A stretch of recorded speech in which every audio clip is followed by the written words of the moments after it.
Beijing, Reuters. China's Public Security Ministry said it would conduct further investigations into its own senior ranks late on Wednesday, March 27, after a decision to prosecute former Interpol chief Meng Hongwei, and warned that disloyalty to the Communist Party would not be tolerated.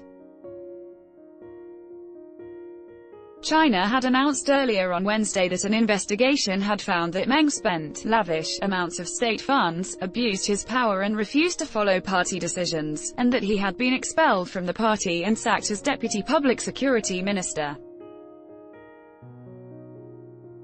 Last October, Interpol, the global police coordination agency based in France, said Meng had resigned as its president, days after his wife reported him missing after he traveled back to China. In statement late on Wednesday following an internal meeting, the Public Security Ministry said Meng was totally to blame for the decision to expel him from the party and sack him. When it comes to party loyalty and sincerity, it is absolutely not allowed to be duplicitous, to agree overtly but oppose in secret, or to be a two-faced person, or lead a double life, or engage in political social climbing, it said. It is absolutely not allowed to make decisions without authorization, to do or say as you wish. While the statement gave no details, the party's ongoing anti-corruption campaign, championed by President Xi Jinping, has increasingly been focused on those it judges are disloyal to the party or question the decision of the top leadership. China has persistently denied its war on graft is about political maneuvering or Mr. Xi taking down his enemies.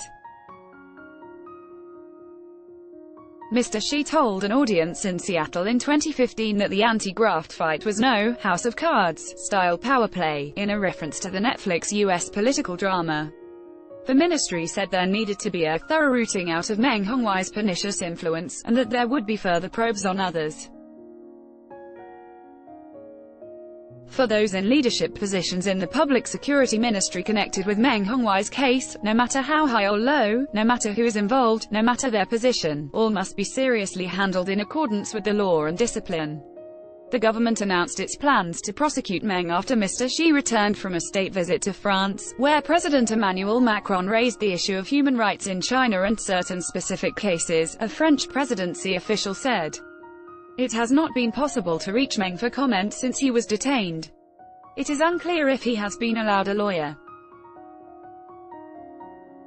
Meng's wife, Mrs. Grace Meng, told French television on Sunday that she had written to Mr. Macron ahead of Mr. Xi's trip seeking his help protecting their fundamental human rights. Meng is certain to be found guilty when his case eventually comes to trial, as the courts are controlled by the party and will not challenge its accusations. Meng became president of the Global Police Cooperation Agency in late 2016 as China widened its bid to secure leadership posts in international organizations. His appointment prompted concern at the time from rights groups that Beijing might try to leverage his position to pursue dissidents abroad.